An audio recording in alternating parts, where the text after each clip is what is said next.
Hello, I'm Kochanski, Wilderness Living Skills and Survival Instructor. I'm reaching the point in my life where I'll instruct less and talk more. Today's topic here will be a little bit on pots. In front of me I've got pots that were subjected to being put on the fire with water and then fat being put in the anticipation of making bannock. So you hang your pot over the fire and you put in a tablespoon of fat or so, then you pour a liquid batter, and in the case of these pots, this can happen should you forget and leave a teaspoon or so of water in the pot. The reaction of the fat and the water that's in that very hot pot gets so hot that it's beyond the melting point of aluminum. So you gotta, if you cherish your pots and you need them badly, be careful you don't do that. Now in survival, you might be able to train yourself to get it without a pot, but they are mighty convenient. Here I have a pot that was given to me by Tom Roycroft. This type of pot, Miro at the time, were issued in the RCAF survival kits, 7 cups. Tom said that's very nice for making tea, and you can maybe serve tea to 7 people, 7 cups. To me, a pot full of hot water like this is breakfast when you're living off the land and you're not eating very much. And when a pot has been used for 45 years and it's been made durable enough and so on, it'll still look like this. I have suggested to my wife that when I'm cremated, that if she's wondering what she should put my ashes in, probably would be quite appropriate to use this pot. The handle is substantial, the gauge of the metal is substantial, the lid fits in such a way that should the pot fall, most of the stuff is saved. The little bit of leakage perhaps saves on scalding. Some kind of a handle. This one here is a variant, and it has got that type of a handle. These originally come with the percolator inside and so on. Now some versions don't require that. The modern version, the maker of this pot is long passed on, sold out to someone, and that someone is sold out, so it's 3 down the line, and the present makers still make something similar. So you can see the spout here is made in a less expensive way, and here we have a bush cooker. But this pot is anodized black because it takes half the fuel to be able to boil water in here if your pot is black. That's why over the years I allowed my pot to stay black and blacker because of that greater efficiency of the use. So today that pot is available in various sources, and you know that, but this one here might not be in this exact form. We have other pots that, there's one that looks much like the one I've had there, but twice as big. Now I can put a survival kit in this pot that perhaps with training that what fits in that pot might be very useful in surviving at 40 below. But I always like to have a double stuffed down jacket fit in my kit, and this one accommodates more things. So for about less than 4 pounds, you can get a survival kit with a pot, everything that's in it. Super shelter, and the makings for ski shoes and whatever you need for 40 below survival. But it's 1/3 like 10 pots instead of 7, 10 cups instead of 7. I am partial to rectangular pots. This is actually French Army issue. Somebody there recognized that a pot that is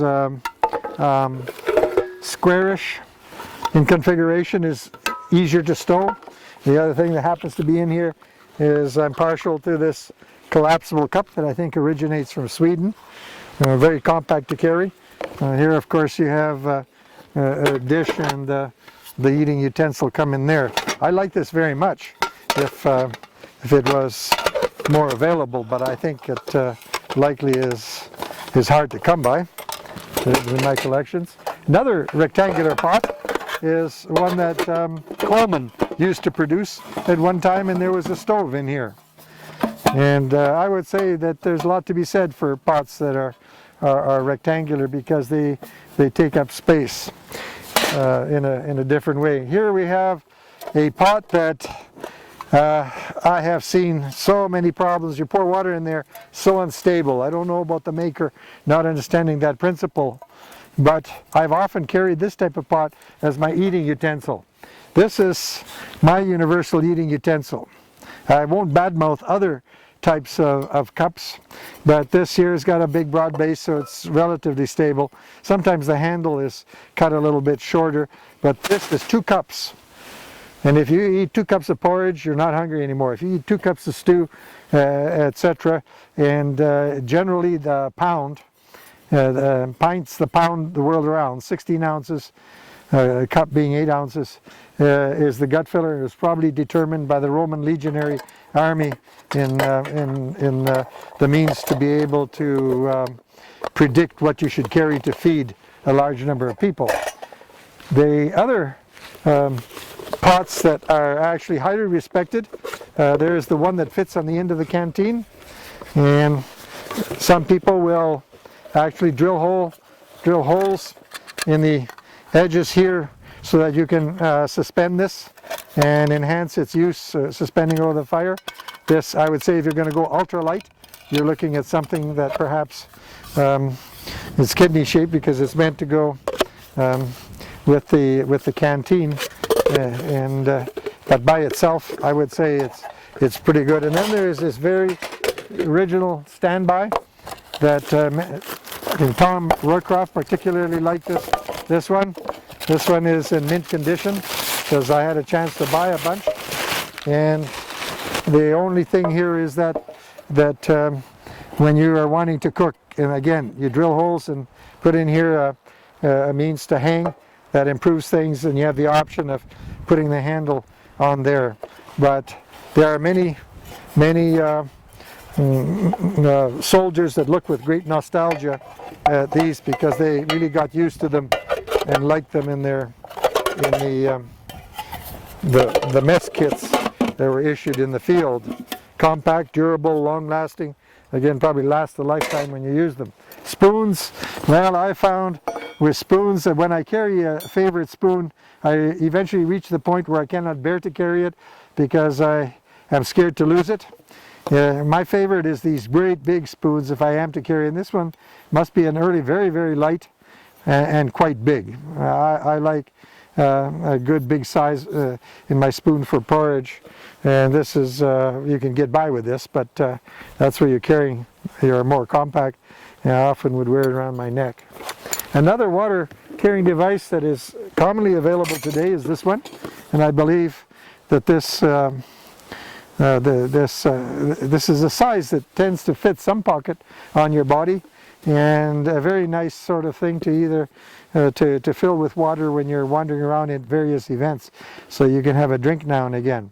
If you look around, you'll probably find a variety of makes that are of a size that fits in the pocket. I'm quite enamored of this as a means to keep up my water intake while I'm wandering around in various events.